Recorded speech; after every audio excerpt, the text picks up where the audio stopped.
In India, the construction sector is responsible for roughly around 37% of the total global carbon emissions. And out of that, brick is one of the major contributors towards it.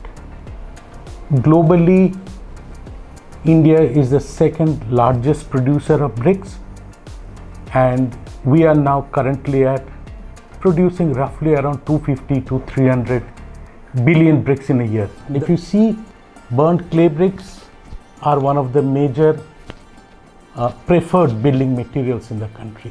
Primary fuel that they use is coal, and in certain cases also some amount of biomass. On the other hand, there are certain other disruptive technologies which produces equal quality or even better quality bricks compared to burnt bricks. It looks exactly like a red brick, and most important thing is it is a non-fired. It is stabilized. So the major thing that we use is soil, some amount of cement as a binder, and then chemical additive. Test results have proven the durability and the strength of these bricks. And when I talk about durability, it is about the long-term durability also.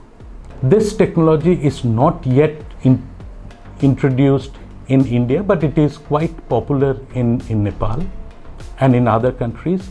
And we are partnering with InnoCSR, a company based in Malaysia, led by their CEO Sam Lee, to introduce this technology in India.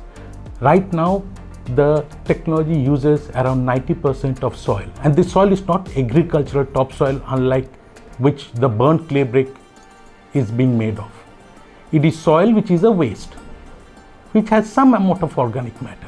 We are going to engage in research where we reduce the quantity of soil by mixing various kinds of waste materials, whether it is fly ash, whether it is stone dust, whether it is quota stone dust, whether it is any other dust, and hope that we can make a brick which doesn't use any coal.